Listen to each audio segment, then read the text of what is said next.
സദ്ഗുരുഭ്യോ നമഃ. ഗുരുബ്രഹ്മാ ഗുരുർവിഷ്ണു ഗുരുർദേവോ മഹേശ്വര ഗുരുസാക്ഷാത് പരം ബ്രഹ്മ തസ്മൈ ശ്രീ ഗുരവേ നമഃ.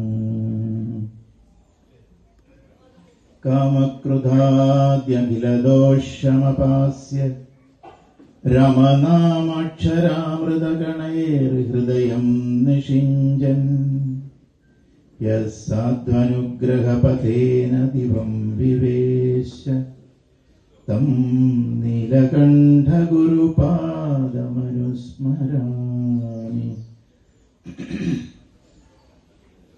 വിഗ്രഹേ രാമചന്ദ്രസ്യ വിലയീഭൂതചേതസാ അഹം ബ്രഹ്മേതി വേദാന്ത തത്വബോധസ്വരൂപിണി. വിഭൂതിമാത്രദാനേന സർവാനുഗ്രഹദായിനി ശ്രീനീലകണ്ഠശിഷ്യായ സത്യാനന്ദായ തേ നമഃ. ഓം സഹനാവവതു സഹനോ ഭുനക്തു സഹ വീര്യം കരവാവഹൈ തേജസ്വിനാവധീതമസ്തു മാ വിദ്വിഷാവഹൈ. ഓം ശാന്തി ശാന്തി ശാന്തി.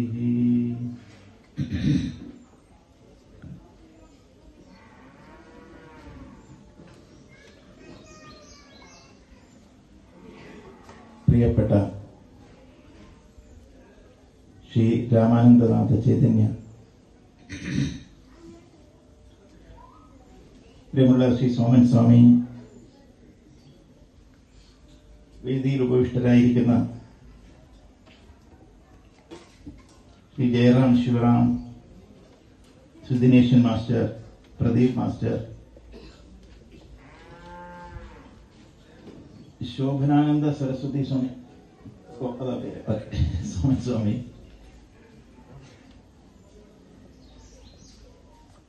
ശ്രീ സുനിൽ ബാബു, ഷീജ ടീച്ചർ, ശ്രീ ബിജു. പേരെടുത്ത് പറഞ്ഞാൽ ഒരുപാട് പേര് എനിക്ക് പരിചയമുള്ളവര്, വളരെ പണ്ടേ ഒരു 25-30 വർഷങ്ങൾക്ക് മുമ്പ് മുതൽ തന്നെ പരിചയമുള്ള ധാരാളം മുഖങ്ങൾ, ശ്രീ ഗോപിയും ഒരു ധാരാളം ആളുകൾ ഇവിടെ ഇരിപ്പുണ്ട്. അത് തന്നെയാണ് എൻ്റെ വലിയ സന്തോഷത്തിന് കാരണം. പുതിയ ആളുകൾ ധാരാളം ഇവിടെ ഇരിപ്പുണ്ട്. ആശ്രമത്തിൽ വെച്ചും കണ്ട ഒരു 10-100 മുഖങ്ങൾ അവരെല്ലാവരും ഇവിടെ ഉണ്ടെന്നാണ് എൻ്റെ വിചാരം. അതുകൊണ്ട് തന്നെ ഏതൊരു സങ്കല്പമാണോ ഗുരുസങ്കല്പമാണോ ഇവിടെ നമ്മെ ഒത്തുചേരാൻ കാരണമാക്കിയത്, ഇടയാക്കിയത്, ആ ഗുരുനാഥനായ പരംപൂജ്യ ജഗദ്ഗുരു സ്വാമി സത്യാനന്ദ സരസ്വതി തൃപ്പാദങ്ങളുടെ തൃച്ചേവടികളിലും അദ്ദേഹത്തിന്റെ ഗുരുവും നമ്മുടെ പരമഗുരുവുമായ ബ്രഹ്മശ്രീ നീലകണ്ഠ ഗുരുപാദരുടെ പാതാരവിന്ദങ്ങളിലും നിരവധി സജീവമായ ചൈതന്യവത്തായ ഈശ്വരീയമായ സങ്കല്പങ്ങളിലും ഈ സ്ഥാനത്ത് കുടികൊള്ളുന്ന ആ സങ്കല്പങ്ങളിലും ആ പുണ്യസങ്കല്പം കൊണ്ട് തന്നെ പുണ്യമാർജിച്ചിരിക്കുന്ന നിങ്ങളുടെ ഓരോരുത്തരുടെയും മനസ്തുതിയിലും ഭഗവാന്റെ പാദങ്ങളിൽ അർപ്പിക്കുന്ന പൂജാപുഷ്പങ്ങളായി അർപ്പിച്ചുകൊള്ളട്ടെ.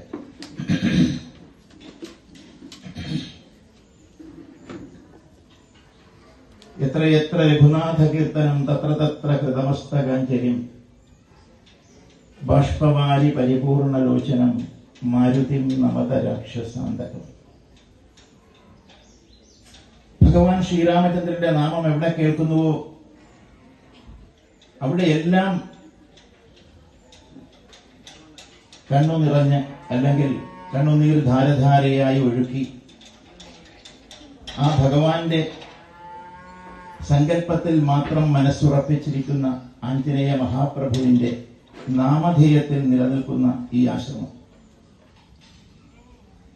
അത് ഈ നാട്ടിലെന്നല്ല, ഈ സംസ്ഥാനത്തെന്നല്ല, ഈ ലോകത്താകമാനം ശാന്തി പരത്തുവാൻ തക്കവിധത്തിൽ ഗുരുത്വമുള്ളതാണ്, ചൈതന്യമുള്ളതാണ്, ശക്തിയുള്ളതാണ്, സാധനയുള്ളതാണ്, തപസ്സുള്ളതാണ് എന്ന് ആദ്യമേ തന്നെ ഞാൻ ഓർമ്മിപ്പിക്കേണ്ട ആവശ്യമില്ല, എന്നാലും പറഞ്ഞുകൊള്ളട്ടെ.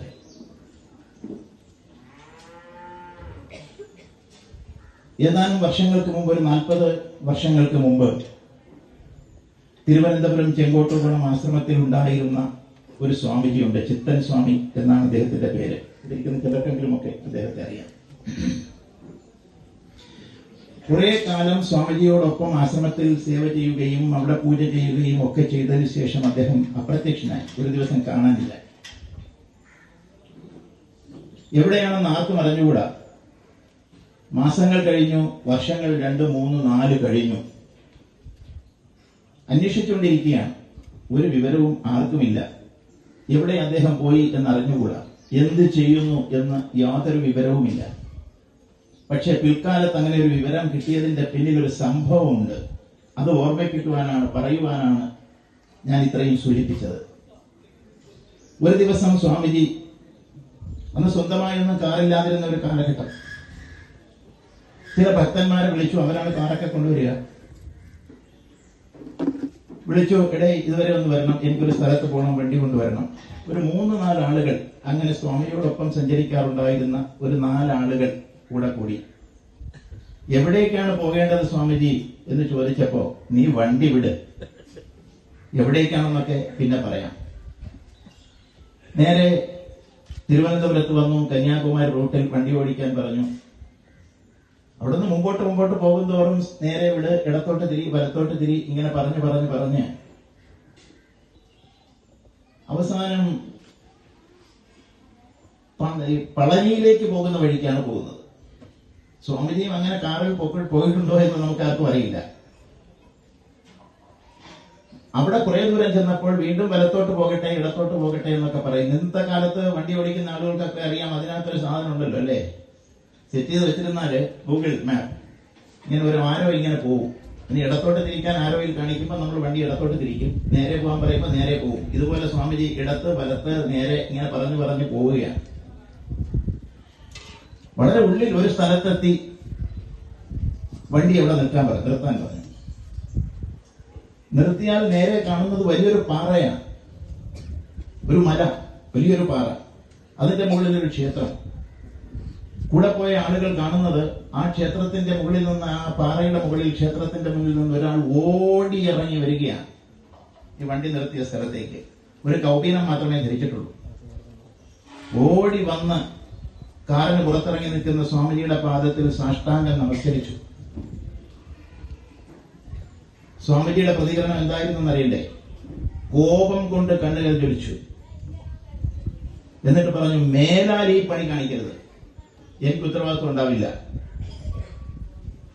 എന്ന് പറഞ്ഞു. എന്താണ് കടിച്ച പണിയെന്നറിയാമോ? ആശ്രമത്തിൽ നിന്ന് പോയപ്പോ അദ്ദേഹം വെറും കൈയോടുകൂടി ആയിരുന്നില്ല പോയത്. സ്വാമിജിയുടെ 2 ചെരുപ്പുകളും കൂടെ എടുത്തുകൊണ്ട് പോയി. മാന്യമായ ഭാഷയിൽ പറഞ്ഞാൽ 2 പാദുകങ്ങൾ കൂടെ അടിച്ചുകൊണ്ട് പോയി. അവിടെ കൊണ്ടുവച്ചിട്ട് കുറച്ചു നാൾ കഴിഞ്ഞപ്പോ പൂജ തുടങ്ങി. പാതകം പൂജിക്കുന്നത് നല്ലത് തന്നെയാണ്. ഇവിടെ ഈ പാതകം പൂജിക്കുകയാണ്, അതുകൊണ്ടാണ് ഞാനിത് പറഞ്ഞത്. ആ പാതുകങ്ങൾ പൂജിക്കുമ്പോൾ ഒരു സങ്കല്പം വെച്ചു. പണ്ട് ഭരതൻ ഇങ്ങനെ ഒരു പാതുക പൂജ ചെയ്തിട്ടുണ്ട്.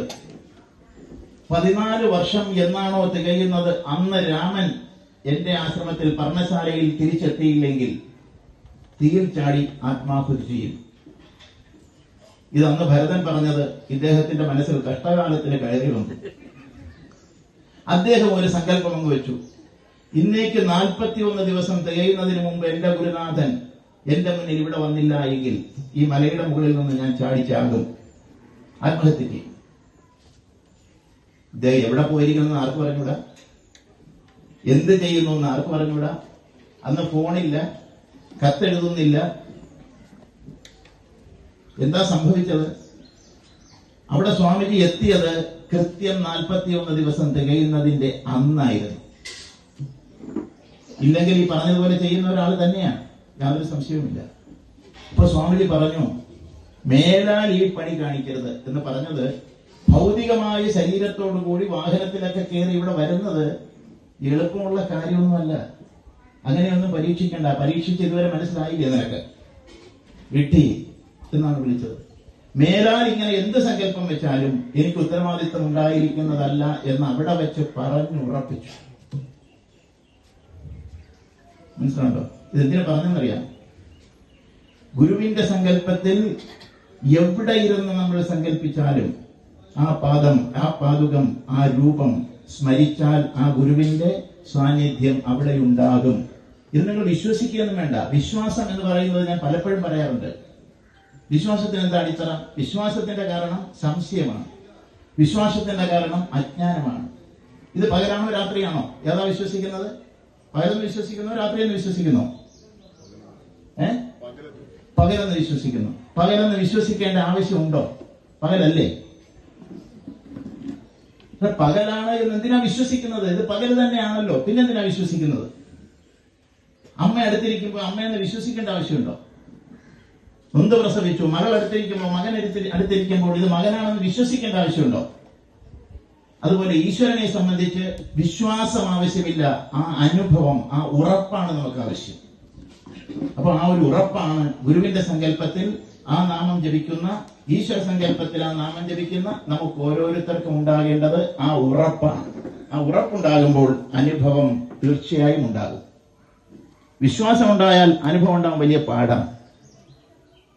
മനസ്സിലായില്ല? അത് ഇരുട്ടുമുറിയിൽ നമ്മളെ തപ്പം പോലെയാണ്. വിശ്വാസമുണ്ട്, അത് കിട്ടും, അത് കിട്ടും, അത് കിട്ടും. പക്ഷെ കിട്ടണമെന്ന് യാതൊരു നിർബന്ധമില്ല. കാരണം എവിടെ ഇരിക്കുന്നു എന്ന് അറിഞ്ഞുകൂടെ? ഒരു വിശ്വാസമാണ്, അതിവിടെ ഉണ്ടാകും. അങ്ങനെയല്ല. അതുകൊണ്ട് ഹിന്ദുമതത്തെ സംബന്ധിച്ച്, നമ്മുടെ സനാതന ധർമ്മത്തെ സംബന്ധിച്ച് വിശ്വാസത്തിന് യാതൊരു പ്രാധാന്യവുമില്ല. പിന്നെ വിശ്വസിക്കാം എവിടെയാണെന്നറിയാമോ?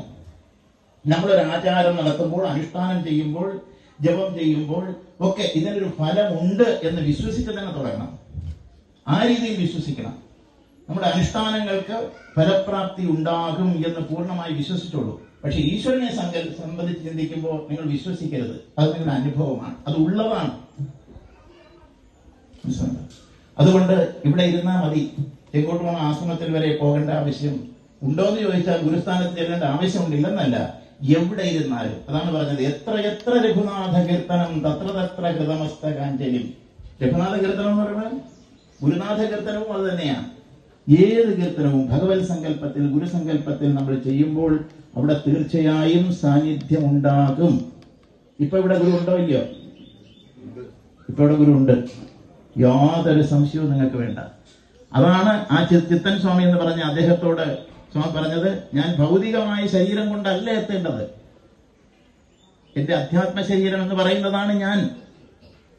അതല്ലേ യഥാർത്ഥത്തിലുള്ള ഞാൻ. അപ്പൂപ്പൻ മരിച്ചുപോയവർ പലരും ഇവിടെ ഇരിപ്പില്ലേ? ഉണ്ടോ? എല്ലാവരുടെയും അപ്പൂപ്പനുണ്ടോ? ഇല്ലല്ലോ. എത്ര പേരുടെ അപ്പൂപ്പൻ മരിച്ചുപോയി എന്ന് കൈവെക്കാം. എത്ര പേർക്ക് ഇപ്പൊ അപ്പൂപ്പനില്ല? പോയി. അപ്പൂപ്പൻ എവിടെ പോയെന്നറിയാമോ? അപ്പൂപ്പൻ മരിക്കുമ്പോ ഈ അച്ഛൻ പോയോ അമ്മ പോയോ എന്ന് ഞാൻ പറയുന്നത് ശരിയല്ലാത്തതുകൊണ്ടാണ് അപ്പൂപ്പന്റെ പാവപ്പെട്ട അപ്പൂപ്പനെ ഞാൻ കൂട്ടുപിടിച്ചത്.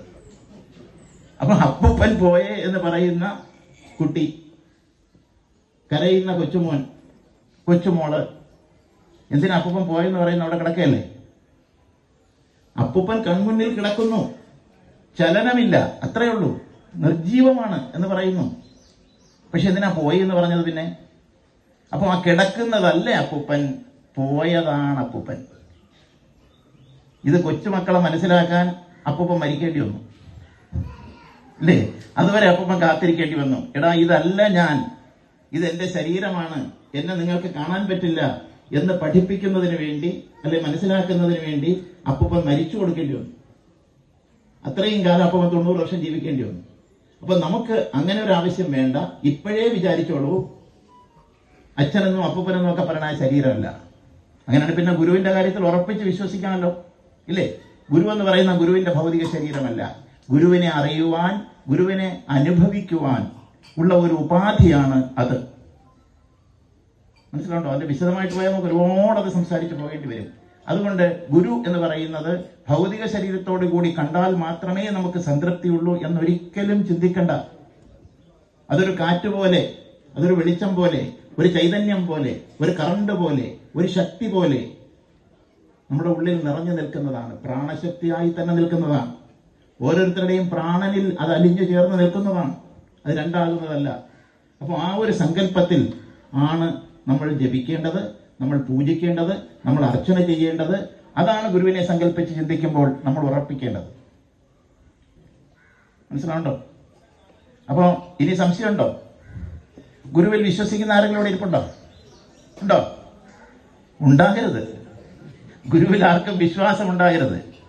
ഇത് പകലാണെന്ന് വിശ്വസിക്കുന്ന ആരെങ്കിലും ഇവിടെ ഇരിപ്പുണ്ടോ എന്ന് ഞാൻ ചോദിക്കുന്നതാ. ഉണ്ടോ? ഇത് പകലാണെന്ന് ആരും വിശ്വസിക്കേണ്ട. അതങ്ങ് അറിഞ്ഞുകൊണ്ടാൽ മതി, അനുഭവിച്ചുകൊണ്ടാൽ മതി.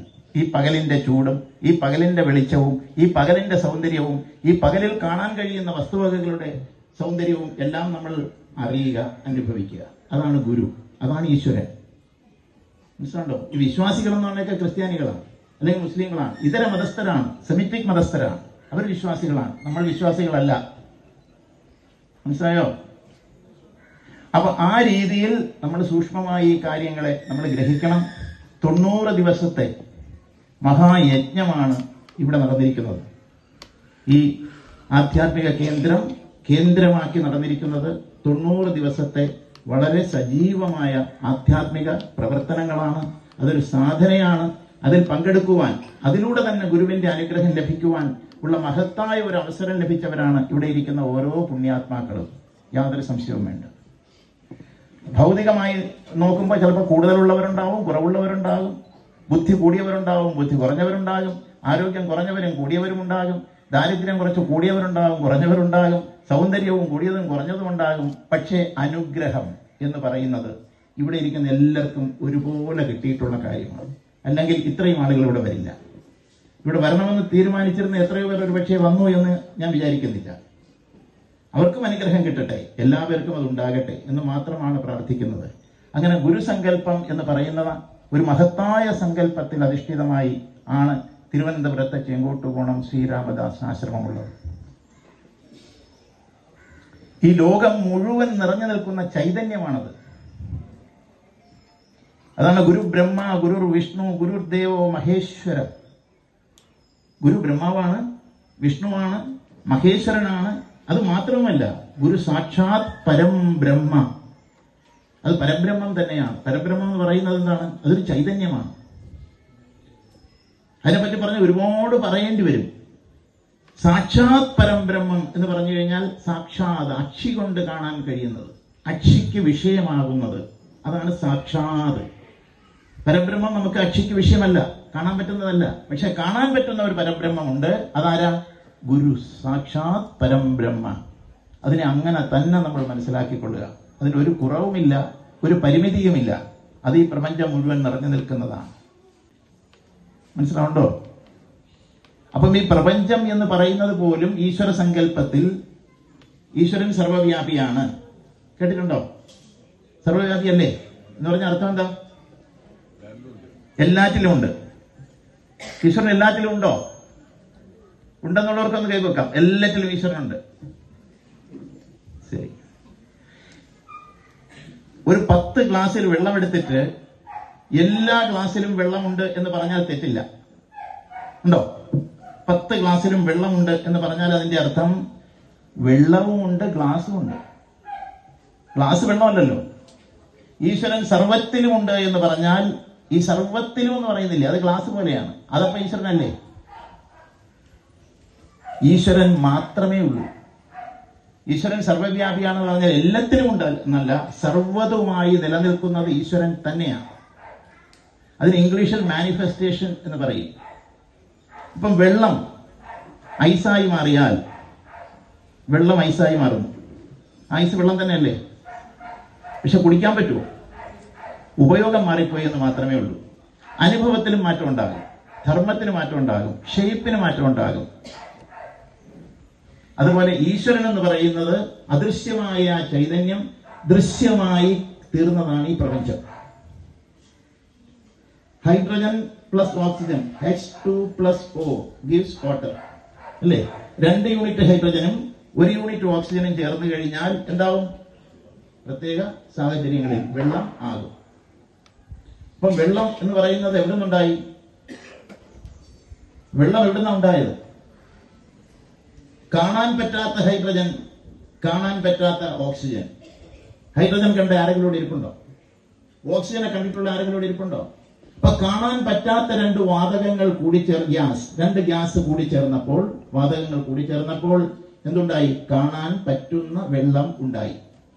ഇതുപോലെ കാണാൻ പറ്റാത്ത എല്ലാറ്റിന്റെയും അടിസ്ഥാനം, ഉദ്ഭവം കാണാൻ പറ്റാത്തതിലാണ്. കാണാൻ പറ്റുന്ന എല്ലാത്തിന്റെയും അടിസ്ഥാനം കാണാൻ പറ്റാത്ത ഒരു തത്വമാണ്. കാണാൻ പറ്റുന്ന വെള്ളത്തിന്റെ അടിസ്ഥാനം കാണാൻ പറ്റാത്ത വാതകമാണ്, ഹൈഡ്രജൻ, ഓക്സിജൻ. കാണാൻ പറ്റുന്ന ഈ പ്രപഞ്ചത്തിന്റെ അടിസ്ഥാനം കാണാൻ പറ്റാത്ത ചൈതന്യം ആണ്. ഇനി സയൻസ് സമ്മതിക്കണമെങ്കിൽ ചൈതന്യം എന്ന് പറഞ്ഞാൽ പറ്റില്ല, എനർജി എന്ന് പറയേണ്ടി വരും, ഊർജം. ഈ പ്രപഞ്ചം എന്ന് പറയുന്നത് മാറ്ററാണ്, ഊർജം എന്ന് പറയുന്നത് എനർജിയാണ്. അതുകൊണ്ടാണ് matter into energy, energy into matter. Energy മാറ്ററായി തീർന്നു. അതായത് ഇതിനെ തന്നെ ഇതൊരു മാറ്ററാണ്, ഇതൊരു ഭൗതിക വസ്തുവാണ്. ഇതിനെ സ്പ്ലിറ്റ് ചെയ്ത് കഴിഞ്ഞാൽ എന്താവും? എനർജിയായി മാറും. പിന്നെ അത് കാണാൻ പറ്റില്ല. എനർജിയും കാണാൻ പറ്റുന്നൊന്നല്ല. പിന്നെ എനർജിയെ കൂട്ടി യോജിപ്പിച്ചാൽ അത് മാനിഫെസ്റ്റ് ചെയ്യുന്നതാണ് എന്ത്? മാറ്റർ. അതുകൊണ്ടാണ് E is equal to mc² എന്ന് ശാസ്ത്രം പറയുന്ന energy into matter and matter into energy. Energy matter ആയിത്തീരുന്നു, അത് കാണാൻ പറ്റാത്ത എനർജി കാണാൻ പറ്റുന്ന മാറ്റർ ആയിത്തീരുന്നു, കാണാൻ പറ്റുന്ന മാറ്റർ കാണാൻ പറ്റാത്ത എനർജിയായി മാറുന്നു. ഇത് പറഞ്ഞു വരുന്നത് എന്തിനെന്നറിയാമോ? കാണാൻ പറ്റുന്ന ഈ പ്രപഞ്ചം എന്ന് പറയുന്നത് പ്രപഞ്ചമല്ല, പിന്നെന്താ? അതും ഈശ്വരൻ തന്നെയാണ്. അതിലല്ല ഈശ്വരൻ, അതും ഈശ്വരനാണ്. വെള്ളത്തിൽ പൂർണ്ണമായും ഹൈഡ്രജനും ഓക്സിജനും ഉണ്ട്, ഇല്ലേ? ഐസിൽ പൂർണ്ണമായും വെള്ളമുണ്ട്, വെള്ളം തന്നെയാണത്. ഇതുപോലെ ഈ പ്രപഞ്ചം എന്ന് പറയുന്നത് the universe is the manifestation of the invisible supreme, invisible consciousness എന്ന് പറയുന്നതാണ്. അതിനെയാണ് ബോധം എന്ന് പറയുന്നത്. ഈ ബോധത്തെ സംബന്ധിച്ച് പറയുമ്പോൾ അത് എല്ലാവർക്കും ഉള്ളതാണ്. അവിടെ ഈ ബോധം കുറച്ച് കട്ടിയുള്ള കാര്യമാണ്, എന്നാലും നിങ്ങൾക്ക് മനസ്സിലാവും, മനസ്സിലാക്കിയേ പറ്റൂ. നമുക്ക് എല്ലാവർക്കും ബോധമുണ്ടോ? ഇവിടെ ഇരിക്കുന്ന എല്ലാവർക്കും ബോധമുണ്ടല്ലോ അല്ലേ? എല്ലാവർക്കും എപ്പോഴും ബോധമുണ്ട്. ആ ബോധത്തിനെ പറയുന്നത് ഇൻഡിവിജ്വൽ കോൺഷ്യസ്നെസ്, വ്യക്തിബോധം. ഓരോ വ്യക്തിക്കും ബോധമുണ്ട്. അതുപോലെ യൂണിവേഴ്സിനും മൊത്തത്തിൽ ഈ പ്രപഞ്ചത്തിനാകമാനം ഒരു ബോധമുണ്ട്. അത് വ്യക്തിബോധവും സമഷ്ടിബോധവും. Individual consciousness and cosmic consciousness എന്ന് പറയും. അപ്പൊ ഈ സമുദ്രം എന്ന് പറയുന്നത് മൊത്തം അല്ലെ, എല്ലാ വെള്ളവും കൂടെ ചേരുന്നത് സമുദ്രം. അതിൽ നിന്നൊരു കുടം വെള്ളം എടുത്താലോ അതും സമുദ്രം തന്നെയാണ്, പക്ഷെ അതിന് വ്യഷ്ടി അല്ലെങ്കിൽ ഒരു യൂണിറ്റ് എന്ന് പറയും. സമുദ്രമാകെ എടുക്കുമ്പോൾ അതിന് യൂണിവേഴ്സ് എന്ന് പറയും, അല്ലെങ്കിൽ അതിന് സമഷ്ടി എന്ന് പറയും. ഈ സമഷ്ടിയെ കുറിച്ച് പഠിക്കേണ്ടത് എങ്ങനെയാണ്? സമുദ്രത്തെ കുറിച്ച് പഠിക്കാൻ, അതിന്റെ രുചി അറിയാൻ സമുദ്രം മുഴുവൻ കുടിച്ചു പറ്റിക്കേണ്ട ആവശ്യമുണ്ടോ? അവിടെ നിന്ന് ഒരു തുള്ളി വെള്ളം എടുത്ത് നമ്മൾ നാക്കിൽ വെച്ചാൽ അതിന്റെ രുചി, അതിന്റെ ഗുണം എന്താണെന്ന് മനസ്സിലാവും. അപ്പൊ ഈ സമുദ്രത്തെ കുറിച്ച് അറിയാൻ സമുദ്രത്തിലേക്ക് എടുത്തു ചാടി ഒന്നും ചെയ്യേണ്ട ആവശ്യമില്ല. വെള്ളത്തിനെ കുറിച്ചാണ് അറിയേണ്ടതെങ്കിൽ വെള്ളം മാത്രമാണ് സമുദ്രം എന്ന് പറയുന്നത്. അപ്പൊ അതിൽ പിന്നെ ജീവികളുണ്ട്, അതുപോട്ടെ, ജീവികൾ കരയിലും എല്ലാത്തും ഉണ്ട്. അപ്പം ഒരു തുള്ളി വെള്ളം മതി മൊത്തത്തിലുള്ള സമുദ്രത്തിന്റെ സ്വഭാവം, വെള്ളത്തിന്റെ സ്വഭാവം മനസ്സിലാക്കാൻ. ആ തുള്ളി എന്ന് പറയുന്നതാണ് നമ്മളിവിടെയുള്ള ഓരോ വ്യക്തിയും. സമുദ്രത്തിന്റെ ഗുണം മുഴുവൻ ഒരു തുള്ളി വെള്ളത്തിലുണ്ട് എന്നുള്ളത് പോലെ ഈ പ്രപഞ്ചത്തിലുള്ള സമസ്ത ഗുണങ്ങളും ഒരു വ്യക്തിയിലുണ്ട്, ഓരോ വ്യക്തിയിലുമുണ്ട്. സമുദ്രത്തിലുള്ള മൊത്തം ജലവും ഹൈഡ്രജൻ പ്ലസ് ഓക്സിജൻ തന്നെയാണ്. ഒരു തുള്ളിയിലുള്ളതും ഹൈഡ്രജനും ഓക്സിജനും തന്നെയാണ്. അവിടെയാണ് യൂണിറ്റ് ആൻഡ് യൂണിവേഴ്സൽ റിലേഷൻഷിപ്പ് എന്ന് പറയുന്നത്. വ്യഷ്ടിയും സമഷ്ടിയുമായിട്ടുള്ള ബന്ധം. അസുഖം വന്നു, അല്ലെങ്കിൽ സംശയമുണ്ട്, ഒരു ക്ലിനിക്കിൽ പോയി, ലാബിൽ പോയി രക്തം പരിശോധിക്കണം. രക്തം പരിശോധിക്കാൻ ചെന്നപ്പോ കുറച്ച് കുത്തിയെടുത്തു, എന്നിട്ട് പറഞ്ഞു ഇതൊക്കെ പോസിറ്റീവാണ്, അല്ല ഇത് നെഗറ്റീവാണ്, നമുക്കുള്ള രോഗങ്ങളെ കുറിച്ചൊക്കെ പറഞ്ഞു. എങ്ങനെയാ പറഞ്ഞത്? രക്തം പരിശോധിച്ചിട്ടാണ്. നമ്മൾ ബുദ്ധിയുള്ളവരാണ്, നമ്മൾ ലോജിക്ക് എന്ന് പറഞ്ഞാൽ എന്താ? ലോജിക്, എന്റെ മലയാളം എന്താ? യുക്തിയുള്ളവരാണ് ബുദ്ധിയുള്ളവരാണ്. അപ്പൊ നമ്മൾ പറയുകയാണ്, പരീക്ഷിച്ച ആള് മറുപടി പറഞ്ഞ ഡോക്ടറോട് പറയുകയാണ്, ഡോക്ടർ എന്റെ കയ്യിൽ നിന്നല്ലേ എടുത്തത് ബ്ലഡ്, അല്ലേ?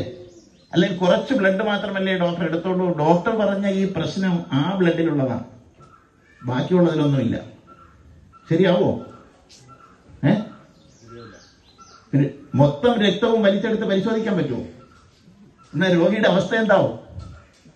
അപ്പൊ ഒരു അല്പം ബ്ലഡ് മാത്രം എടുത്തിട്ട്, അതാണ് യൂണിറ്റ് വെഷ്ടി മാത്രം എടുത്തിട്ട് മൊത്തം ബ്ലഡിന്റെ ഗുണമാണ് പരിശോധിക്കുന്നത്, മനസ്സിലാക്കുന്നത്. ഇപ്പൊ ഒരു തുള്ളി ബ്ലഡിൽ നിന്ന് മൊത്തം ബ്ലഡിന്റെ ഗുണമറിയാം, അല്ലെങ്കിൽ ദോഷമറിയാം, ക്യാരക്ടർ അറിയാം എന്നുള്ളതാണ് ശാസ്ത്രം. അതുപോലെ ഈ ഒരു തുള്ളി ബ്ലഡിന്റെ സ്ഥാനത്ത് നമ്മൾ ഓരോരുത്തരുമാണ്. അപ്പൊ ഈ ഓരോരുത്തരും അവരവരെ ടെസ്റ്റ് ചെയ്താൽ എന്തറിയാം? ഈ പ്രപഞ്ചം എന്താണെന്നറിയാം. അവിടെയാണ് ഇൻട്രോവേർട്ട് എന്ന് പറയുന്നത്. ഉള്ളിലേക്ക് നോക്കൂ, എന്നിട്ട് മനസ്സിലാക്കൂ. സൂര്യനെക്കുറിച്ചും ചന്ദ്രനെക്കുറിച്ചും അതുപോലെ തന്നെ നക്ഷത്രജാലങ്ങളെക്കുറിച്ചും ഒക്കെ ഇവിടുത്തെ സന്യാസിമാർ, ഋഷിമാർ മനസ്സിലാക്കിയത് ഒരു പരീക്ഷണശാലയും വെച്ചിട്ടല്ല. അതിനുവേണ്ടി ഒരു പഞ്ചവത്സര പദ്ധതി നടപ്പാക്കിയിട്ടില്ല, ഒരു കോടികളും അതിനുവേണ്ടി ചെലവാക്കിയിട്ടില്ല. ഗുഹകൾക്കുള്ളിൽ ഇരുന്നു കൊണ്ട് വളരെ ലളിതമായ ജീവിതം നയിച്ച് അവർ അന്തർമുഖരായി ഇരുന്ന് തപസ് ചെയ്തപ്പോൾ ആണ് അവർക്ക് കിട്ടിയത് സൂര്യനിൽ നിന്ന് ചന്ദ്രനിലേക്ക് എത്ര ദൂരമുണ്ട്, ഭൂമിയിൽ നിന്ന് സൂര്യനിലേക്ക് എത്ര ദൂരമുണ്ട്, സൂര്യന്റെ രശ്മി ഭൂമിയിൽ പതിക്കാൻ എത്ര പ്രകാശ വർഷങ്ങൾ വേണം എന്ന് തുടങ്ങി ഇവിടെ നിലനിൽക്കുന്ന ഓരോ സസ്യത്തിലും ഓരോ പുൽക്കൊടിയിലും ഏത് അസുഖത്തിനുള്ള മരുന്നാണുള്ളത്, അത് എങ്ങനെയാണ് ഭക്ഷിക്കേണ്ടത്, ഏത് ശരീരത്തിനാണത് ആവശ്യം, ഇങ്ങനെ ഈ പ്രപഞ്ചത്തിൽ എന്തൊക്കെ അറിവുകളുണ്ടോ ആ അറിവിന്റെ സമസ്ത മേഖലകളിലും സമ്പൂർണമായ അറിവ് ഇവിടുത്തെ സന്യാസിമാർ, ഋഷിമാർ, തപസ്വീശ്വരന്മാർ, മുനിമാർ അവർ സമ്പാദിച്ചത് അന്തർമുഖരായത് കൊണ്ടാണ്. കാരണം ഈ വെളിയിലുള്ളത് മുഴുവൻ തന്റെ ഉള്ളിലുണ്ട്. തന്റെ ഉള്ളിൽ സൂര്യനുണ്ട്, തന്റെ ഉള്ളിൽ ചന്ദ്രനുണ്ട്, തന്റെ ഉള്ളിൽ നക്ഷത്രജാലങ്ങളുണ്ട്, എല്ലാം തന്റെ ഉള്ളിലുണ്ട്. എങ്ങനെ?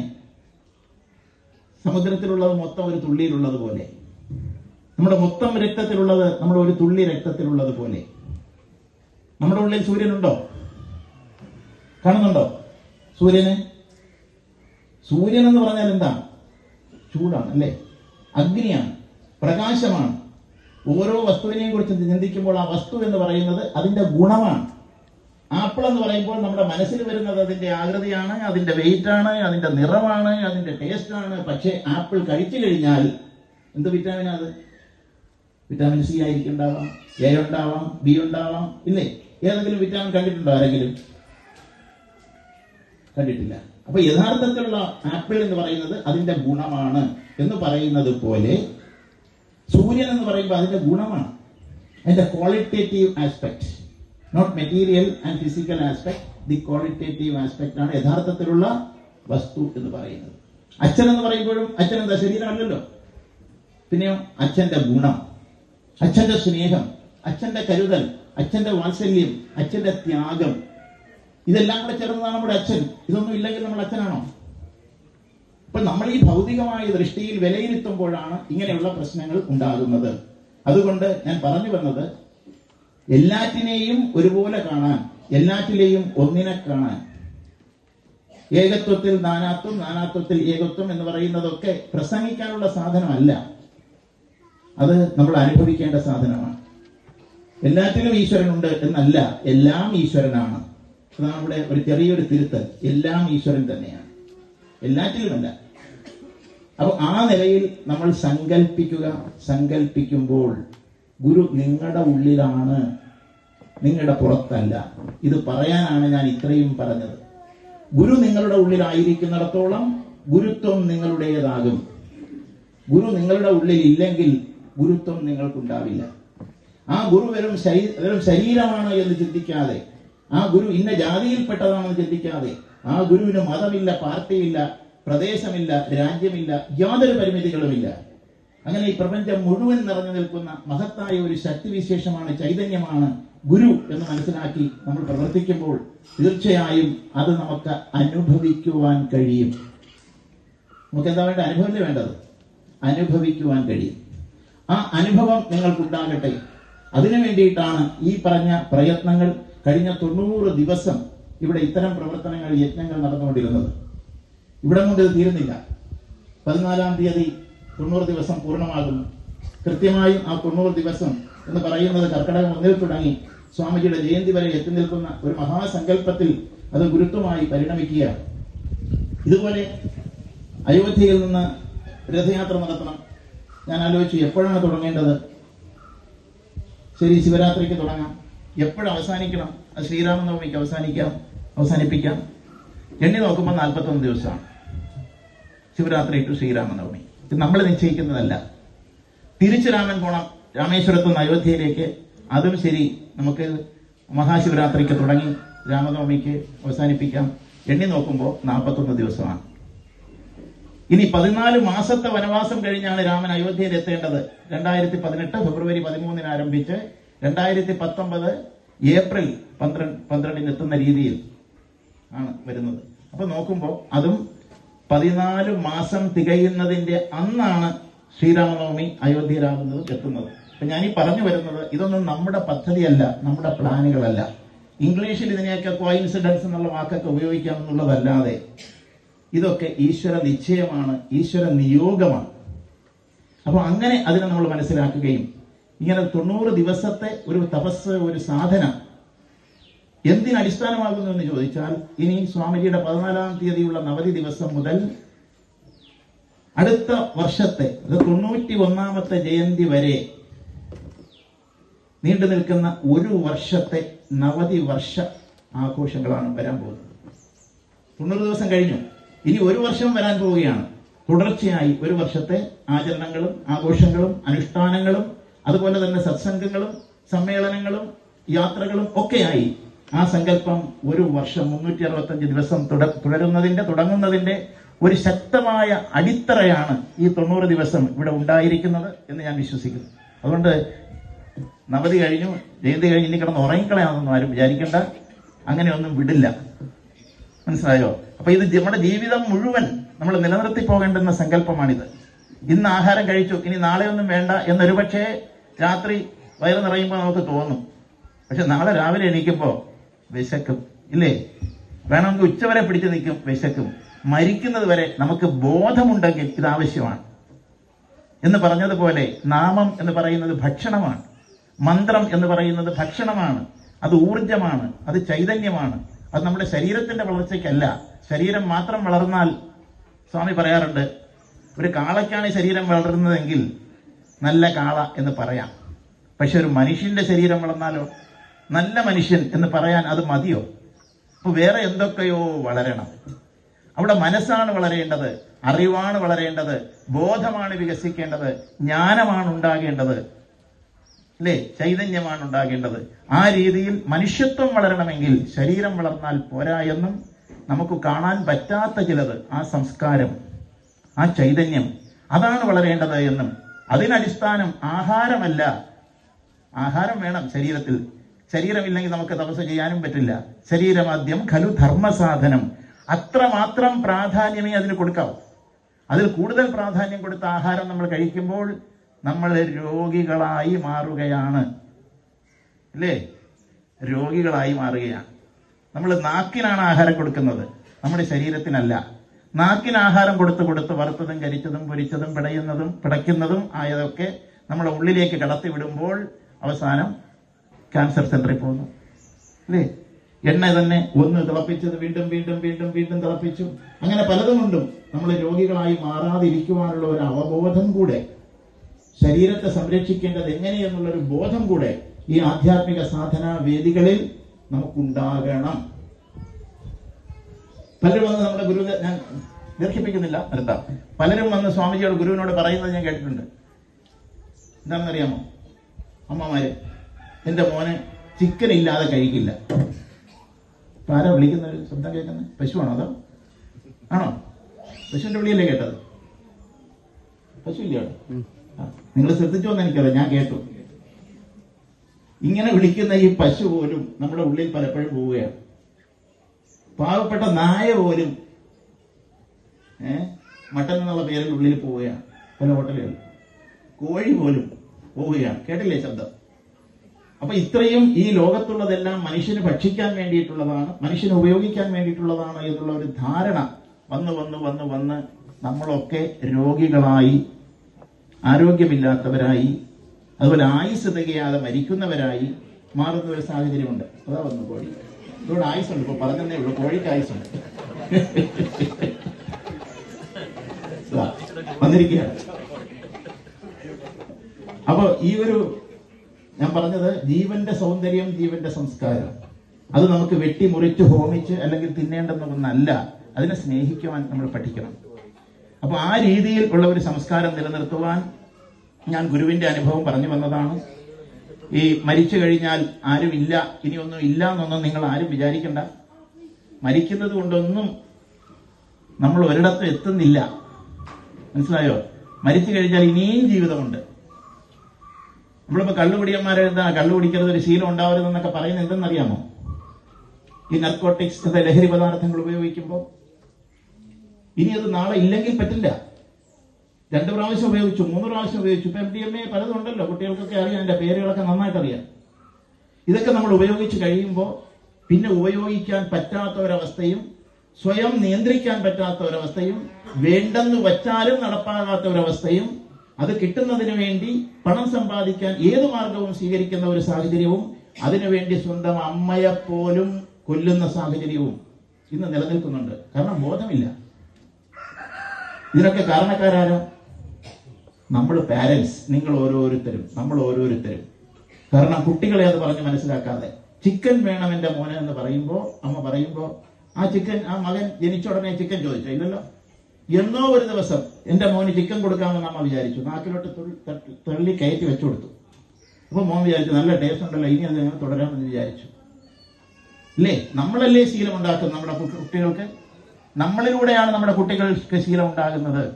അപ്പൊ കുട്ടികളെ എങ്ങനെ വളർത്തണം, എന്ത് കൊടുക്കണം, അവൻ എന്ത് കുടിക്കണം, എന്ത് കഴിക്കണം, എന്ത് പഠിക്കണം, എവിടെ വളരണം, എങ്ങനെ ജീവിക്കണം, ഇങ്ങനെയുള്ള കാര്യങ്ങളെക്കുറിച്ചുള്ള ബോധം നമുക്ക് ഇല്ലാതെ വരുമ്പോഴാണ്, കുറെ കുട്ടികളൊക്കെ ഇവിടെ വന്നിട്ടുണ്ട് അല്ലേ, ആ ബോധമുള്ള അമ്മമാരാരോ കൊണ്ടുവന്നതാണ്. എല്ലാ കുട്ടികളും ഓരോ ഹിന്ദുവിന്റെ സമ്മേളനത്തിലും സത്സംഗത്തിലും ഞാൻ കാണാൻ ആഗ്രഹിക്കുന്നത് കുട്ടികളെയാണ്. കാരണം അവർക്കാണ് ഈ ബോധ്യം ആദ്യം വരേണ്ടത്. അവരെയാണ് നമ്മൾ നേരെ ആദ്യം നയിക്കേണ്ടത്. അതിനുള്ള ബോധം നമുക്കുണ്ടാകണം. അതുകൊണ്ട് നമ്മളെല്ലാവരും വരണം. നമുക്കറിഞ്ഞാലേ നമുക്ക് പറഞ്ഞു കൊടുക്കാൻ പറ്റും. അപ്പൊ അതുകൊണ്ട് നമ്മൾ ജീവിച്ച് ഇതാ രക്ഷപ്പെട്ടു എന്നാരും വിചാരിക്കേണ്ട. ബിസിനസ് ചെയ്ത് സമ്പാദിച്ച് കാശുണ്ടായി എനിക്ക് ദാരിദ്ര്യമില്ല, എന്റെ മക്കളങ്ങ് അമേരിക്കയിലാണ്, ലണ്ടനിലാണ്, പാരീസിലാണ്, അങ്ങനെ ഒന്നും ആരും രക്ഷപ്പെടില്ല. അപ്പൊ രക്ഷപ്പെടേണ്ടത് എങ്ങനെയാണ്? മരിച്ചാലും ശരി നമ്മുടെ ജീവിതം അവസാനിക്കുന്നില്ല എന്ന് നമ്മൾ മനസ്സിലാക്കുക. രാമായണം പറയുന്നതാണ്, ജീർണ വസ്ത്രങ്ങൾ ഉപേക്ഷിച്ചു ദേഹികൾ പൂർണ്ണശോഭം നവ. ഇപ്പൊ പഴയ വസ്ത്രം ഉപേക്ഷിച്ചിട്ട് പുതിയ വസ്ത്രം സ്വീകരിക്കുന്നത് പോലെ പഴയ ശരീരം കളഞ്ഞിട്ട് പുതിയ ഒരു ശരീരം സ്വീകരിക്കും. ഇതിന് രണ്ടിന് ഇടയ്ക്കൊരു സമയമുണ്ട്. ആ സമയമാണ് മരണാനന്തര ജീവിതം എന്ന് പറയുന്നത്. ആ സമയം നമ്മളുണ്ട്. ആര്? അപ്പൂപ്പൻ പോയി എന്ന് പറഞ്ഞില്ലേ? അച്ഛൻ മരിച്ചു പോയേ, father passed away, grand father passed away എന്ന് പറഞ്ഞ ആ പോയ സാധനം ഉണ്ടല്ലോ, ആ സാധനത്തിനെ കാണാം. ഞാൻ കണ്ടിട്ടുണ്ട്, അതുകൊണ്ട് പറയുക, നിങ്ങൾക്കും വേണമെങ്കിൽ കാണാം. ഇവിടെ കണ്ടവരൊക്കെ ചിലപ്പോഴൊക്കെ കണ്ടവരിപ്പുണ്ടാവും. അപ്പോ യഥാർത്ഥത്തിലുള്ള വ്യക്തി അതുമല്ല. ഇത് ഭൗതിക ശരീരമാണ്, സ്ഥൂല ശരീരമാണ്. നമ്മൾ ഈ കാണുന്ന ശരീരം, മരിച്ചുപോയവരെ കാണാം എന്ന് പറയുന്ന ആ ശരീരം സൂക്ഷ്മ ശരീരമാണ്. എങ്ങനെയാണോ ഒരു ബലൂണിനകത്ത് വായു ഇരിക്കുന്നത്, ബലൂണിന്റെ അതേ ഷേപ്പ് തന്നെയാണ് അതിനകത്തുള്ള വായു. പിന്നെ ആ വായുവിന് വരം പുകയാണ് കയറ്റിയാൽ ആ പുക നമുക്ക് കാണാൻ പറ്റുന്നത് കൊണ്ട്, അവിടെ കളർ ഉള്ളത് കൊണ്ട് നമുക്ക് മനസ്സിലാവും അതേ ഷേപ്പ് തന്നെയാണ്. മനസ്സിലാവുന്നു? വെള്ളം ഒരു ഗ്ലാസ്സിലിരിക്കുന്നത് പോലെ. അപ്പൊ ഒരു ശരീരത്തിനുള്ളിൽ അതേ രൂപത്തിൽ തന്നെയാണ് സൂക്ഷ്മ ശരീരവും നിലനിൽക്കുന്നത്. ഇത് വളരെ നമ്മൾ പഠിച്ചെടുക്കേണ്ടുന്ന ഒരു വിഷയമാണ്. എന്തായാലും അതുണ്ട് എന്ന് മനസ്സിലാക്കുക. ഈ സൂക്ഷ്മ ശരീരമാണ് മരിക്കുമ്പോൾ ശരീരം വിട്ട് പുറത്തു പോകുന്നത്. ഞാൻ പറഞ്ഞു വരുന്നത്, വെള്ളമടിച്ച ശീലം അല്ലെങ്കിൽ ഓരോ ഈ വസ്തുക്കളും ഉപയോഗിച്ച്, ലഹരി പദാർത്ഥങ്ങൾ ഉപയോഗിച്ച് അതിനെ ഉപയോഗിക്കാൻ പറ്റില്ല എന്നുള്ള രീതിയിൽ പോയി, ഇനി ജീവിക്കാനേ പറ്റില്ല എന്നുള്ളതിൽ പോയി ആത്മഹത്യ ചെയ്താലും ശരി രക്ഷപ്പെടില്ല. കാരണം വലിക്കണം, കഴിക്കണം, കുടിക്കണം എന്ന് തോന്നിയതൊന്നും ഈ ശരീരത്തിനല്ല, തോന്നിയത് മനസ്സിനാണ്. അത് ജീവനാണ്. ആ ജീവൻ ഒരിടത്ത് പോയിട്ടില്ല, നിലനിൽക്കുന്നുണ്ട്. മരിച്ചാലും തോന്നിക്കൊണ്ടേയിരിക്കും, എനിക്ക് കുടിക്കണം, കുടിക്കണം, കുടിക്കണം, വലിക്കണം, കഴിക്കണം, തോന്നിക്കൊണ്ടേയിരിക്കും. പക്ഷെ ശരീരം വേണ്ടേ? ശരീരമില്ലാതെ അത് സാധിക്കുമോ? ശരീരമില്ലാതെ സാധിക്കില്ല. അങ്ങനെ വരുമ്പോ എന്താ, ഈ ശീലമുള്ള ഒരുത്തനെ മുറിക്കകത്ത് അടച്ചിട്ടാൽ ആ ആളിന് എന്തൊക്കെയാണോ പ്രയാസം മാനസികമായും ആന്തരികമായും ഉണ്ടാകുന്നത്, അതേ പ്രയാസം, അതേ പ്രശ്നം മരിച്ചു കഴിഞ്ഞാൽ ആ ജീവൻ ഉണ്ടായിക്കൊണ്ടേയിരിക്കും. ശരീരം ഉണ്ടെങ്കിൽ അറ്റ്ലീസ്റ്റ് ഒന്ന് കുടിച്ചിട്ട് അല്പം ഒരു ആശ്വാസമെങ്കിലും കിട്ടും, മറ്റത് അതും കിട്ടില്ല. അപ്പം ഈ ഭൂമിയിൽ ജീവിച്ചിരിക്കുമ്പോൾ ഇവിടെ വെച്ച് തന്നെ നമ്മുടെ ശീലങ്ങളെല്ലാം കളഞ്ഞ് ഈശ്വരോന്മുഖമായ ഒരു ചിന്ത വളർത്തിയെടുത്ത് ഇങ്ങനെയുള്ള കാര്യങ്ങളൊന്നുമില്ലാതെ തന്നെ എനിക്ക് സുഖമായി ഇരിക്കാൻ കഴിയും, മനസ്സ് ശാന്തമായും സമാധാനമായും നിലനിർത്താൻ കഴിയും എന്നുള്ള ഒരു അവസ്ഥ നമ്മൾ ശീലിച്ചെടുക്കുന്നതിന്റെ പേരാണ് സാധന. അതിനു വേണ്ടിയിട്ടാണ് ജപം, അതിനു വേണ്ടിയിട്ടാണ് നാമം, അതിനു വേണ്ടിയിട്ടാണ് മന്ത്രം, അതിനു വേണ്ടിയിട്ടാണ് ധ്യാനം. ഒന്നുമില്ലാതെ എനിക്ക് പറ്റും. ഒന്നിനെയും അമിതമായി ആശ്രയിക്കാതെ പരാശ്രയം ഏറ്റവും കുറച്ച് ചുരുങ്ങി ചുരുങ്ങി ചുരുങ്ങി ചുരുങ്ങി ബാധ്യതകളൊന്നുമില്ല, എനിക്ക് ആർക്കും ഒന്നും ബാധ്യതയില്ല, 10 പൈസയും കടമില്ല, ആരോടും ഒരു ബാധ്യതയുമില്ല എന്ന് പറയാൻ കഴിയുന്ന രീതിയിൽ ഏറ്റവും മിനിമം, അതിനാണ് അപരിഗ്രഹം എന്നൊക്കെ പറയുന്നത്. ഇരിക്കട്ടെ, അങ്ങനെയുള്ള ഒരു അവസ്ഥയിലേക്ക് നമ്മൾ കടന്നു വരുമ്പോഴാണ് നമുക്ക് മനസ്സിന് ശാന്തി കിട്ടുന്നത്. പലരും വന്ന് എൻ്റെ അടുത്ത് പറഞ്ഞിട്ടുണ്ട്, സ്വാമി ധ്യാനിക്കാൻ ആഗ്രഹമുണ്ട്, ധ്യാനിക്കാൻ ശ്രമിക്കുന്നുണ്ട്, പക്ഷെ ഏകാഗ്രത കിട്ടുന്നില്ല. പിന്നെ എങ്ങനെ ധ്യാനിക്കുക ഏകാഗ്രത കിട്ടാതെ? അപ്പൊ ഏകാഗ്രത കിട്ടാത്തതിന് കാരണം എന്താ? കണ്ണടച്ചിരിക്കുമ്പോൾ മനസ്സ് വേറെ എവിടെ പോകുന്നു. അത് എവിടെയാ പോകുന്നത്? തനിക്ക് ഏറ്റവും ഇഷ്ടപ്പെട്ട ഒരു വ്യക്തിയിലേക്ക് പോകാം, തനിക്ക് ഏറ്റവും ഇഷ്ടപ്പെട്ട ഒരു സംഭവത്തിലേക്ക് പോകാം, തനിക്ക് ഏറ്റവും ഇഷ്ടപ്പെട്ട ഒരു ആഹാരത്തിലേക്ക് പോകാം, തനിക്ക് ഇഷ്ടപ്പെട്ട ഏതോ ഒരു സന്ദർഭത്തിലേക്ക് പോകാം, തന്റെ ഏറ്റവും വലിയൊരു ആഗ്രഹത്തിലേക്ക് പോകാം, ഇല്ലേ? അപ്പൊ ഇതൊന്നും ഇല്ലെങ്കിലല്ലേ ഒരിടത്ത് മനസ്സ് കേന്ദ്രീകരിക്കാൻ പറ്റൂ. അപ്പൊ നമ്മൾ ബോധപൂർവം നമ്മുടെ മനസ്സിനെ നിയന്ത്രിച്ച് ഒരു മാസ്റ്റർ മൈൻഡ് നമുക്ക് ഉണ്ടാക്കിയെടുക്കാൻ കഴിയുമെങ്കിൽ തീർച്ചയായിട്ടും ധ്യാനിക്കാൻ കഴിയും. ഇല്ലാത്തടത്തോളം പറ്റില്ല. മനസ്സ് ഏകാഗ്രമാകുന്നതിന് ശീലങ്ങൾ, നമ്മൾ നല്ല ശീലങ്ങളിലേക്ക് നമ്മൾ വരിക, ജീവിതം നമ്മൾ ചിട്ടപ്പെടുത്തുക. അതിന് ഗുരുക്കന്മാരുടെ സന്ദേശം എന്താണ്? അത് നമ്മൾ പ്രയോജനപ്പെടുത്തുക. അവരുടെ ആശീർവാദം കിട്ടാൻ, ഞാൻ ചോദിക്കട്ടെ, കിട്ടാൻ നമ്മൾ അതിനൊരു അർഹത നമുക്ക് വരണ്ടേ? വേണോ? ഇപ്പൊ 40 വോൾട്ടേജിന് പവർ മാത്രം കടത്തിവിടാൻ പറ്റുന്ന ഒരു ബൾബിൽ ഒരു 1000 വോൾട്ട് കടത്തിവിട്ടാലോ ഫിലമെന്റ് എരിഞ്ഞു പോകും. ആണോ? അപ്പൊ ഓരോ പവറും ഓരോ ഊർജവും കടന്നു വന്നാൽ അത് നിലനിൽക്കുന്നതിനും അത് ഇതിനെ പ്രവർത്തനക്ഷമോന്മുഖമാക്കുന്നതിനും തക്ക രീതിയിലുള്ള ഒരു മാധ്യമം നമ്മുടെ ശരീരം അതിന് വേണം. ശരീരം അതിന് തക്ക രീതിയിൽ യോഗ്യമാകണം. നമ്മുടെ നാഡികൾ അതിന് തക്ക രീതിയിൽ ശക്തമാകണം. നമ്മുടെ ചിന്ത ആ രീതിയിൽ ശുദ്ധമാകണം. നമ്മുടെ പ്രവൃത്തി ആ രീതിയിൽ ഋജുവാകണം. ഒരു ചിന്ത, വേറൊരു വാക്ക്, മറ്റൊരു പ്രവൃത്തി, ഇങ്ങനെ വരാത്ത രീതിയിൽ നമ്മുടെ മനസാക്ഷി എങ്ങനെയോ അങ്ങനെ തന്നെ ചിന്തയും പ്രവൃത്തിയും മുമ്പോട്ട് കൊണ്ടുപോകാൻ തക്ക രീതിയിലുള്ള ഒരു ശീലമാണ്, പ്രവർത്തനമാണ് ആക്ച്വലി ഈ സാധന എന്നൊക്കെ പറയുന്നത്. ആ രീതിയിൽ നമുക്ക് നേടിയെടുക്കാൻ കഴിഞ്ഞാൽ നമ്മളെ സംബന്ധിച്ച് ഈശ്വരൻ വേറെ, ഞാൻ വേറെ ഇല്ല. ഞാൻ നിർത്തുകയാണ്.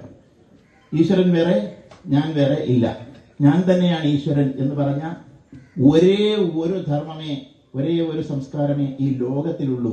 അത് സനാതന ധർമ്മമാണ്. ഞാൻ തന്നെയാണ് ഈശ്വരൻ. പിന്നെന്തിനാണ് വേറൊരാളാണ് ഈശ്വരൻ എന്ന് വിളിക്കുന്നത്? അല്ലേ? വേറെ എന്തിനാ മറ്റുള്ളതൊക്കെ ഈശ്വരൻ എന്ന് നമ്മൾ പറയുന്നത്? സംശയമായി അല്ലേ? നിങ്ങൾ ഓരോരുത്തരും ഈശ്വരനാണെന്നാണ് സ്വാമി അയ്യപ്പനോട് ഇരുന്ന് പറയുന്നത്. തത്വമസി, അത് നീ തന്നെയാണ് എന്ന് പറഞ്ഞാൽ ഈശ്വരൻ നീ തന്നെയാണ്. പക്ഷെ ഇന്നിപ്പോ അയ്യപ്പൻ അതല്ല പറയുന്നത്. അത് നീ തന്നെയാണ് എന്ന് പറഞ്ഞാൽ അവിടുന്ന് സ്വർണം അടിച്ചോണ്ട് പോയത് നീ തന്നെയാണ് എന്നാണ് അതിന്റെ അർത്ഥം. മനസ്സിലായില്ലേ? അത് നീ തന്നെയാണെന്ന് വേറെ ചിലരോട് പറയുന്നു. ഇതിന് കൂട്ടുനിന്നവൻ നീ തന്നെയാണ് എന്നാണ്. മനസ്സിലാണ്ടോ? ശബരിമലയിൽ അവിടെ പോയില്ലേ, ആചാര സംരക്ഷണത്തിന് പോയവരെ അറസ്റ്റ് ചെയ്ത് ജയിലിലാക്കി അവരുടെ പേരിൽ കേസും ചാർജ് ചെയ്തവൻ നീ തന്നെയാണ്. ഇതാണ് അയ്യപ്പൻ ഇന്ന് പറഞ്ഞുകൊണ്ടിരിക്കുന്നത്. ആ കാര്യങ്ങളാണ് ഞാൻ പറഞ്ഞത്. ഈശ്വരൻ നീ തന്നെയാണ് എന്നാണ് അതിന്റെ അർത്ഥമെങ്കിൽ നമ്മൾ അത് ഉൾക്കൊള്ളണം. എങ്ങനെ നമുക്കത് ആകാൻ കഴിയും? How you think so you form. നിങ്ങൾ എങ്ങനെ ചിന്തിക്കുന്നുവോ അതായിത്തീരും. അപ്പൊ എങ്ങനെ ചിന്തിക്കണം എന്ന് പഠിപ്പിച്ച ഒരു ധർമ്മമാണ് നമ്മുടെ സനാതന ധർമ്മം. അതിനുള്ള മാർഗമാണ് സാധന, സത്സംഗം, പൂജ, അർച്ചന, ഇതെല്ലാം. അങ്ങനെ വരുമ്പോൾ അതൊക്കെ നമുക്ക് സ്വന്തം ജീവിതത്തിലൂടെ ഞാൻ തന്നെയാണ് ഈശ്വരൻ എന്ന് കാണിച്ചു തന്നവരാണ് നമ്മുടെ ഗുരുക്കന്മാർ. ജഗദ്ഗുരുസ്വാമി സത്യാനന്ദ സരസ്വതി തൃപ്പാദങ്ങൾ അദ്ദേഹത്തിന്റെ ഗുരുനാഥൻ. അദ്ദേഹത്തിന്റെ നവതിയാണ് നമ്മൾ ഇന്നിവിടെ ആഘോഷിക്കുന്നത്, അല്ലെങ്കിൽ ആചരിക്കുന്നത്, അനുഷ്ഠിക്കുന്നത്. അത് നമ്മൾ അതുപോലെ ആകാൻ വേണ്ടിയാകണം. നമ്മൾ എന്ത് ആചരിച്ചാലും അവർക്ക് ഒരു കാര്യമില്ല, ഒരു നേട്ടമില്ല, അവർക്കൊന്നും വേണ്ട. അവർക്ക് പ്രശസ്തി വേണ്ട, പണം വേണ്ട, നമ്മുടെ ഒരു ബഹുമാനവും അവർക്ക് ആവശ്യമില്ല. പക്ഷേ അത് നമ്മൾ ആദരിക്കുമ്പോൾ നമ്മളിലേക്ക് ആ ചൈതന്യം കടന്നു വരികയാണ്. എനിക്ക് സൂര്യരശ്മി വേണമെങ്കിൽ സൂര്യരശ്മി കിട്ടുന്ന ഇടത്തേക്ക് ഞാൻ വരണം, വേണ്ടേ? എനിക്ക് വെള്ളം കുടിക്കണമെങ്കിൽ വെള്ളം ഉള്ളിടത്തേക്ക് ഞാൻ വരണം. അതെങ്ങനെയാണ് ടാപ്പ് തുറക്കേണ്ടത്? വലത്തോട്ടാണോ തിരിക്കേണ്ടത്, ഇടത്തോട്ടാണോ തിരിക്കേണ്ടത്? നമ്മൾ അറിയണം. അതെങ്ങനെയാണ് കുടിക്കേണ്ടത്, അത് നമ്മൾ അറിയണം. എന്ന് പറഞ്ഞതുപോലെ എല്ലാറ്റിനും ഒരു മാർഗമുണ്ട്. ഈശ്വരൻ സർവ്വവ്യാപിയാണ് എന്ന് വിചാരിച്ചിട്ട് നമുക്ക് ഗുണമൊന്നും ഉണ്ടാവാൻ പോലില്ല. വെള്ളം സർവ്വവ്യാപിയാണ്, എല്ലായിടത്തും വെള്ളമുണ്ട്. ഈ അന്തരീക്ഷത്തിലും വെള്ളമുണ്ട്, ഇല്ലേ? വേപ്പർ എന്ന് പറയും, എവാപ്പറേഷൻ നടന്നുകൊണ്ടിരിക്കുകയാണ്. വെള്ളം എല്ലായിടത്തു നിന്നുള്ള എവാപ്പറേഷൻ ചെടികളിലും മരങ്ങളിലും നിന്നും നടന്നുകൊണ്ടിരിക്കുന്നു. വെള്ളമുണ്ട് ഇവിടെ. പക്ഷെ ദാഹിച്ചാൽ ഈ വെള്ളം നമുക്ക് കുടിക്കാൻ പറ്റുമോ? അന്തരീക്ഷത്തിലുള്ള വെള്ളം നമുക്ക് കുടിക്കാൻ പറ്റില്ല. അന്തരീക്ഷത്തിലുള്ള ഹൈഡ്രജനെയും ഓക്സിജനും കൂടെ യോജിപ്പിച്ച് എന്റെ ദാഹം തീർക്കാൻ പറ്റില്ല. അപ്പൊ ഈ പരിമിതി നമുക്കുള്ളിടത്തോളം വെള്ളം സംഭരിച്ചു വെച്ചിരിക്കുന്ന കേന്ദ്രത്തിൽ പോയി കോരി കുടിക്കണം. അതുപോലെ എനർജി, ചൈതന്യം അല്ലെങ്കിൽ ഈശ്വരത്വം, ആത്മീയത, അത് സംഭരിച്ചു വെച്ചിരിക്കുന്ന കേന്ദ്രങ്ങളാണ് ഗുരുക്കന്മാരുടെ ആശ്രമങ്ങൾ, ക്ഷേത്രങ്ങൾ, അതുപോലെ തന്നെ ഇത്തരത്തിലുള്ള സത്സംഗ വേദികളൊക്കെ. അവിടെ നിന്നാണ് നമുക്കത് കിട്ടേണ്ടത്. മനസ്സിലുണ്ടോ? അപ്പൊ അതുകൊണ്ട് എന്തായാലും ഇവിടെ വരാൻ കഴിഞ്ഞതിൽ വളരെയധികം സന്തോഷം. നിങ്ങളെയൊക്കെ കാണാൻ കഴിഞ്ഞതിൽ അതിലേറെ സന്തോഷം. സംസാരിക്കാൻ കഴിഞ്ഞതിൽ ഏറ്റവും സന്തോഷം. ഈ കേട്ടതൊക്കെ തന്നെ ഇവിടെ പല ദിവസങ്ങളായി നിങ്ങൾ കേൾക്കുന്നു. കേൾക്കുകയല്ല, നമുക്ക് ഏറ്റവും കേട്ടതിനെ മനനം ചെയ്യുക. ആഹാരം കഴിക്കുക പ്രാധാന്യം തന്നെയാണ്, പക്ഷെ കഴിച്ചത് ദഹിക്കുക, അതിന് ദഹിപ്പിക്കുന്നതിനാവശ്യമായ കാര്യങ്ങൾ കൂടി ചെയ്യുക. എന്നാൽ മാത്രമേ ആഹാരം നമ്മുടേതാകൂ, ആഹാരം എനർജിയാകൂ, ആഹാരം ചൈതന്യമാകൂ, അത് നാം തന്നെയായി മാറൂ. അപ്പൊ ആ രീതിയിലുള്ള ഒരു പ്രോസസ്സിംഗ് നടക്കണമെങ്കിൽ കേട്ടതൊക്കെ നമ്മൾ മനനം ചെയ്യുക, പറയുന്നതൊക്കെ നമ്മൾ ആലോചിച്ച് പറയുക. ഇത്തരത്തിലുള്ള സാധന മുമ്പോട്ട് പോകട്ടെ. ഗുരുക്കന്മാരുടെ അനുഗ്രഹം ഉണ്ടാകട്ടെ. ഗുരുവിനെ കുറിച്ചൊക്കെ ഒരുപാട് കാര്യങ്ങളിലൂടെ സംസാരിച്ചിട്ടുണ്ടാകും, അനുഭവങ്ങളൊക്കെ ഉണ്ടാകും. പുസ്തകം തന്നെ പാദപൂജ എന്ന് പറയുന്ന പുസ്തകം വായിക്കുമ്പോൾ നിങ്ങൾക്ക് ഒരുപാട് കാര്യങ്ങൾ അതിൽ നിന്ന് കിട്ടും. ഞാൻ പറഞ്ഞു തുടങ്ങിയാൽ പിന്നെ അത് നിൽക്കില്ല, അതുകൊണ്ട് അവിടേക്കൊന്നും കിടക്കുന്നില്ല. എന്തായാലും ഈ നവതിയുടെ അവസാന ഘട്ടത്തിൽ, സമ്പൂർണ്ണമാകുന്ന ഘട്ടത്തിൽ ഇവിടെ വന്നെത്താൻ കഴിഞ്ഞത് ഒരു ഭാഗ്യമായും പുണ്യമായും ഗുരുവിന്റെ അനുഗ്രഹമായും കരുതുന്നു. ഇവിടെ കാത്തുനിന്ന് വരവേറ്റ നിങ്ങൾക്ക്, എന്നെ അല്ല വരവേറ്റതെന്ന് എനിക്കറിയാം, ഗുരുവിനെയാണ് വരവേറ്റത്. ആ സങ്കല്പമാണ് നിങ്ങളുടെ ഉള്ളിലേക്ക് അത് സ്വീകരിച്ചത് എന്ന് പൂർണ്ണമായും അറിഞ്ഞുകൊണ്ട് തന്നെ എല്ലാവർക്കും ഗുരുനാഥന്റെ അനുഗ്രഹം കൂടുതൽ മേൽക്കുമേലുണ്ടാകട്ടെ.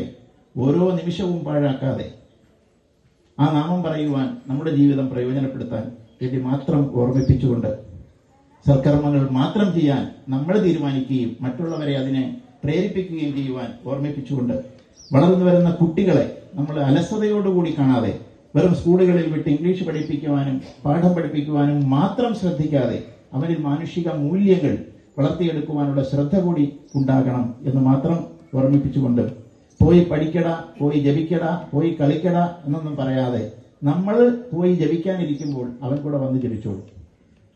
അതാണ് നമ്മൾ ചെയ്യേണ്ടത്. നമ്മളെ അനുകരിക്കുന്ന ഒരു സ്വഭാവമാണ് കുട്ടികൾക്കുള്ളത്. അത് മൃഗങ്ങൾക്കും പക്ഷികൾക്കും പോലും അങ്ങനെയാണ്. അപ്പോൾ അനുകരിക്കുവാനുള്ള സാഹചര്യം നമ്മൾ ഉണ്ടാക്കുക, ആ മാറ്റം നമ്മളിൽ ഉണ്ടാവുക. അതിലൂടെ നമ്മുടെ സമൂഹം വളരട്ടെ എന്ന് പ്രാർത്ഥിച്ചുകൊണ്ട് എല്ലാവർക്കും വീണ്ടും വീണ്ടും വീണ്ടും എന്റെ കുടുംബാംഗങ്ങൾ എന്നുള്ള നിലയിൽ പ്രാർത്ഥനകൾ അർപ്പിച്ചുകൊണ്ട് നന്മ വരട്ടെ എന്ന് സങ്കല്പിച്ചുകൊണ്ട് എന്റെ വാക്കുകൾ ഗുരുപാദങ്ങളിൽ ഉപസംഹരിക്കുന്നു. ജയ് സീതാറാം.